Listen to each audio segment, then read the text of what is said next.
ইরানের সঙ্গে সংঘাতে কেন পিছু হটলেন মার্কিন প্রেসিডেন্ট ডোনাল্ড ট্রাম্প? দুই দেশের মধ্যে সমঝোতা স্মারক সই হওয়ার পর ঘুরে ফিরে আসছে প্রশ্নটি। ট্রাম্প নিজেই বলেছেন তিনি অর্থনৈতিক মহামন্দা চান না, তাই চুক্তির পথেই হাঁটতে চান। আর এদিকে সতর্ক অবস্থানে থেকে নিজেদের হিস্সা বুঝে নিচ্ছে ইরান। অনেকেই বলছেন হরমুজ প্রণালী যে তেহরানের হাতে থাকা কত বড় অস্ত্র তা প্রমাণ করে ছাড়লো তারা।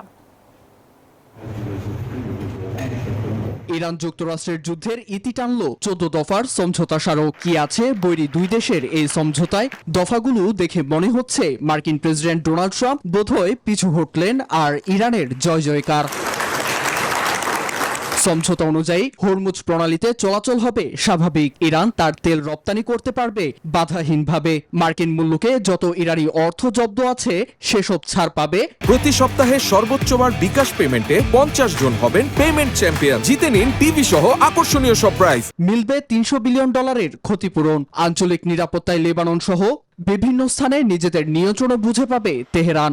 এসবের সঙ্গে অঙ্গীকার করবে পরমাণু অস্ত্র না বানানোর।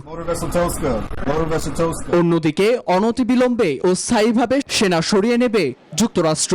ইতোমধ্যে ইরানের জলসীমা ঘিরে থাকা নৌ অবরোধ প্রত্যাহার ঘোষণা দিয়েছে মার্কিন প্রশাসন। তবে এরই মধ্যে ইরান যুদ্ধে $250 বিলিয়ন খরচ করে ফেলেছেন ট্রাম্প।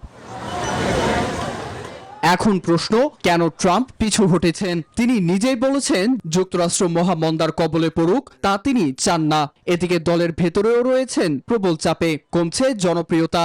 যারা ট্রাম্পকে ভোট দিয়েছিলেন তাদের অনেককে এখন অনুশোচনা করতে দেখা যায়।